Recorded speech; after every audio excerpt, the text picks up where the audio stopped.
साथियों, नमस्कार फ्रेंड्स। स्वागत है आपका आपके अपनी चैनल टेक्निकल अड्डा में। तो आज हम राजस्थान पटवार की जो एग्ज़ाम होने वाली है 2 दिनों बाद, उसका मॉडल पेपर सेकंड करने वाले हैं। और ये क्वेश्चन जो आज करने वाले हैं उनमें से आपको कुछ क्वेश्चन एग्ज़ाम में देखने को जरूर मिलेंगे। तो स्टार्ट करते हैं। Let start this class. पहला क्वेश्चन आपकी स्क्रीन पर।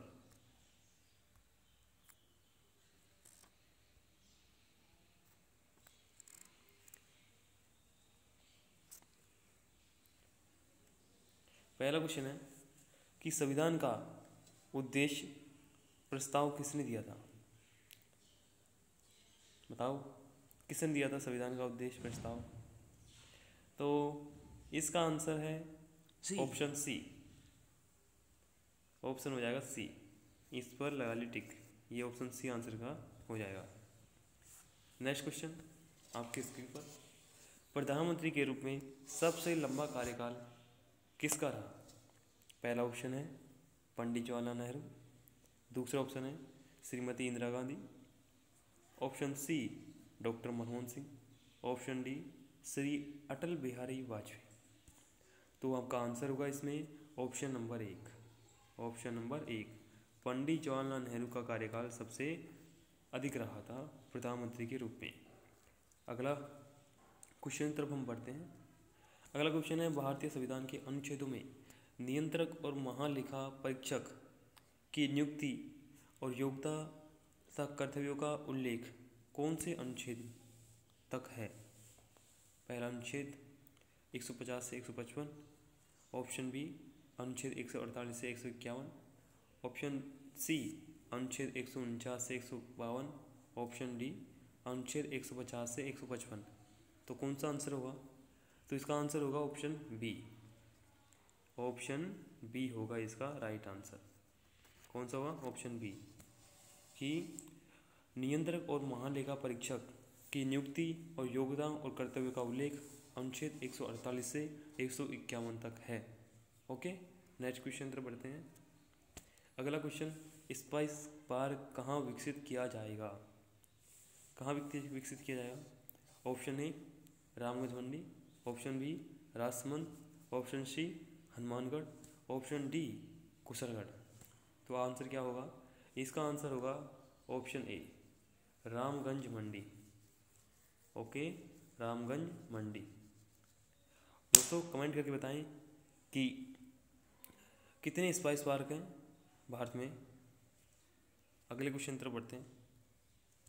राजस्थान सरकार ने किन 2 शहरों को महानगर क्षेत्र घोषित किया है? तो इसके ऑप्शन है ए अजमेर और उदयपुर।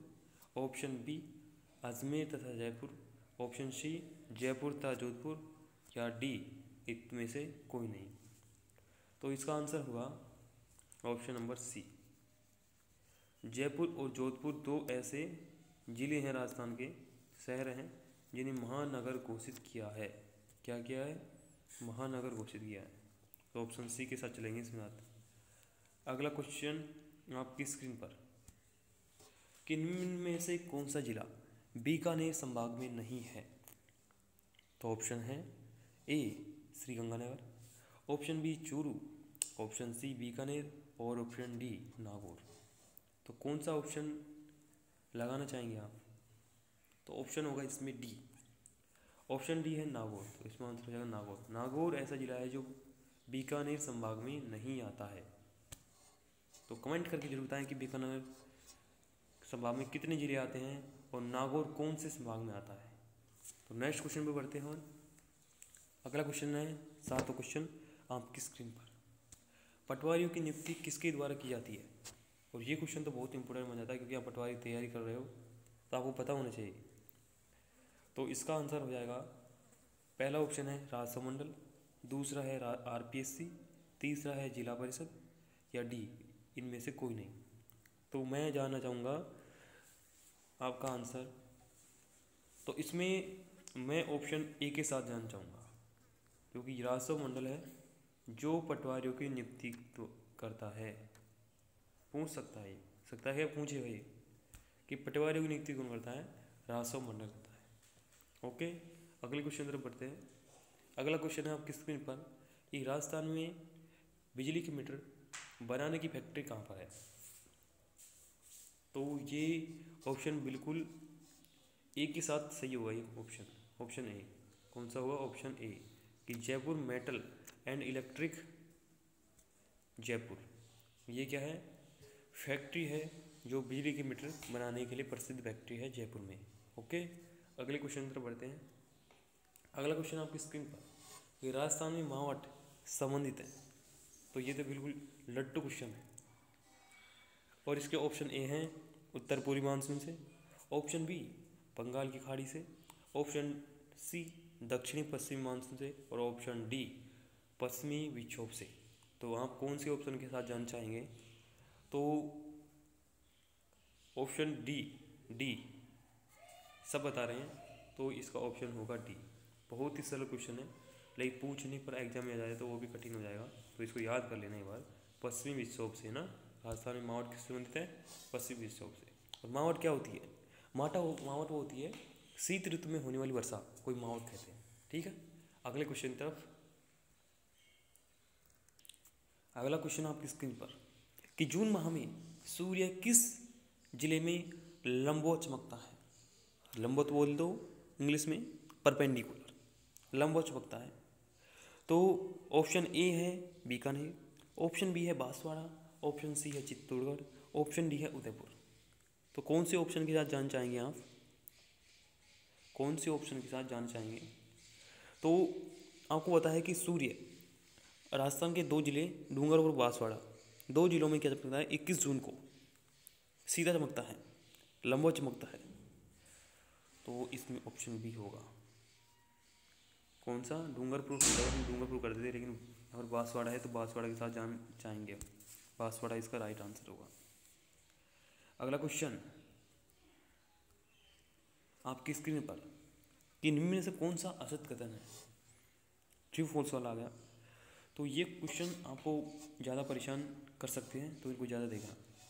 ऑप्शन ए है राजस्थान के अधिकतम भागों में बालू मिट्टी पाई जाती है, ये तो सही है। ऑप्शन बी बालू मिट्टी पानी को शीघ्र सोख लेती है, ये भी ऑप्शन सही है। ऑप्शन सी वर्षा का जल रेतीली मिट्टी में शीघ्र विलीन नहीं होता है। और ऑप्शन डी राजस्थान की घग्गर नदी जैसी नदी भी मिट्टी में विलीन हो जाती है। तो आपका राइट आंसर क्या होगा? आपका राइट आंसर होगा सर सी कि वर्षा का जल रेतीली मिट्टी में शीघ्र विलीन हो जाता है, हो जाता है। इसे नहीं कर रहा तो ये एक असत्य कथन हो जाएगा। अगला क्वेश्चन आपकी स्क्रीन पर, और क्वेश्चन है कि राजस्थान में काला संगमरमर कहाँ निकाला जाता है?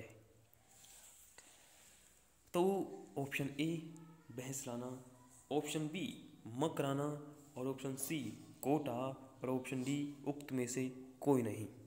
तो आप कौन से कुछ ऑप्शन के साथ जानना चाहेंगे? और ये ऑप्शन बता रहे हैं सब ए। ओके, इसका ऑप्शन सही होगा ए, भैंसलाना में काला संगमरमर पाया जाता है। ओके, तो नेक्स्ट क्वेश्चन की तरफ बढ़ते हैं। अब 12 क्वेश्चन कर लिए हमने, अब 13वें क्वेश्चन की तरफ बढ़ते हैं। 13 क्वेश्चन आपकी स्क्रीन पर कि राजस्थान में काले हिरण एवं कुरजा पक्षी के लिए प्रसिद्ध अभ्यारण्य कौन सा है? तो ये तो बिल्कुल लट्टू क्वेश्चन है और ऐसे क्वेश्चन मेरे हिसाब से आपको विचलित नहीं करेंगे। तो पहला ऑप्शन है राष्ट्रीय मृग उद्यान, option B Tal Chhapar, option C Keoladeo, option D Tandgarh. तो आप कौन से ऑप्शन के साथ जानना चाहेंगे? तो मेरे हिसाब से आप बी ऑप्शन के साथ जानना चाहिए आपको, क्योंकि ताल छापर चूर में काले हिरण और कुरजा दोनों पाई जाती है। तो ऑप्शन बी इसमें राइट हुआ। ऑप्शन ए इसमें है, ये ऑप्शन ए क्या है कि घड़ियालों की गोडावन की प्रजनन स्थिति कहाँ पर है? राष्ट्रीय मृग उद्यान। अगले क्वेश्चन पर बढ़ते हैं। क्वेश्चन नंबर 14, नागौर का सुलह क्षेत्र देश भर में किसके लिए प्रसिद्ध है? तो ऑप्शन ए बैलों के लिए, ऑप्शन बी ऊँटों के लिए, ऑप्शन सी गायों के लिए और ऑप्शन डी भैंसों के लिए। तो आप कौन से ऑप्शन के साथ जानना चाहेंगे? तो मेरे हिसाब से सबका सही होगा, ये पहला आंसर ही आपका ऑप्शन ही सही होगा कि बैलों के लिए नागौरी बैल पाए जाते हैं नागौर में। तो किसके लिए प्रसिद्ध है? नागौरी बैलों के लिए। किसके प्रसिद्ध है? नागौरी बैल, नागौरी बैल। अगला क्वेश्चन आपकी स्क्रीन पर कि राजस्थान में तंबाकू का सबसे अधिक उत्पादन किस जिले में होता है? तो ऑप्शन ए झुंझुनू में, ऑप्शन बी सिरोही में, ऑप्शन सी जोधपुर में और ऑप्शन डी राजसमंद में। तो मेरे हिसाब से आपको ये क्वेश्चन का आंसर देने में ज़्यादा भी समय नहीं लगा होगा और ये आपका आंसर होगा option number A Jhunjhunu. Jhunjhunu में तंबाकू का सबसे अधिक उत्पादन होता है। राजस्थान के झुंझुनू जिले में तंबाकू का सबसे ज़्यादा उत्पादन होता है। तो नेक्स्ट क्वेश्चन की तरफ मूव करेंगे हम और नेक्स्ट क्वेश्चन आपकी स्क्रीन पर और क्वेश्चन है महाकवि सूर्यमल के संबंध में कौन सा कथन असत्य है? तो पहला ऑप्शन है वंश भास्कर बूंदी राज्य का पदात्मक इतिहास है। ऑप्शन बी वंश भास्कर में चौहान राजाओं का वर्णन है। ऑप्शन सी वे वीर रस के कवियों में से एक अस्थि थे। और ऑप्शन डी वे मारवाड़ के शासक जसवंत सिंह के दीवान भी थे। तो ये ऑप्शन चौथा गलत हो गया। ऑप्शन चौथा गलत हो गया और ये तीनों ऑप्शन हैं जो बिल्कुल सही हैं। ठीक है, तो ऑप्शन डी इसमें हम आंसर लगाएंगे अपना। तो नेक्स्ट क्वेश्चन की तरफ। अगला क्वेश्चन 17वां। तो क्वेश्चन है भारतेश्वर बाहुबली घोर जो ग्रंथ है राजस्थानी भाषा का सबसे प्राचीन ग्रंथ है, इसके रचयिता कौन है? Option A Brajsen Suri, option B Haribhadra Suri, option C Buddhi Sagar Suri, option D Dhanpal. तो कौन से ऑप्शन के साथ आप जाना चाहेंगे? और इसका ऑप्शन होगा sir option A Brajsen Suri. Brajsen Suri के द्वारा भारतेश्वर बाहुबली घोर नामक राजस्थानी ग्रंथ लिखा गया था। ओके, ऑप्शन ए के साथ जाएंगे। तो अगला क्वेश्चन आपकी स्क्रीन पर क्वेश्चन नंबर है 18। 17 क्वेश्चन हम कर चुके हैं। ठीक है, तो प्रतापगढ़, अजबगढ़, थानागाजी और बलदेवगढ़ ये तीनों चारों क्षेत्रों में बोली जाने वाली बोली कौन सी है? प्रतापगढ़, अजबगढ़, थानागाजी, बलदेवगढ़ में बोली जाने वाली बोली है तो ऑप्शन ए नेहड़ा बोली, ऑप्शन बी कठेर, option C भयाना, option D arose. तो कौन सी ऑप्शन के साथ आप जाना चाहेंगे? तो इसका ऑप्शन होगा सर कठेर मेवाती। कौन सा होगा? कठेर मेवाती। बस आपने ये याद किया है कि अलवर में कौन सी बोली बोली जाती है? मेवाती। इसके अंदर आप नहीं गए हैं तो अंदर आप चले जाइएगा, नहीं तो परेशानी हो सकती है। ठीक है, तो कठेर मेवाती इसमें सही आंसर होगा। वापस मैं क्वेश्चन रिपीट कर रहा हूँ कि प्रतापगढ़, अजबगढ़, थानागाजी और बलदेवगढ़ में बोली जाने वाली बोली कौन सी है? कठेर मेवाती। ओके, तो नेक्स्ट क्वेश्चन की तरफ मूव करते हैं। अगला क्वेश्चन आपकी स्क्रीन पर कि पगतिया उतारणों से क्या तात्पर्य है? राजस्थानी कहाँ बताइए और इसका तात्पर्य क्या है, मीनिंग क्या है? तो पहला ऑप्शन है स्थान स्थान पर चालाकी चलना,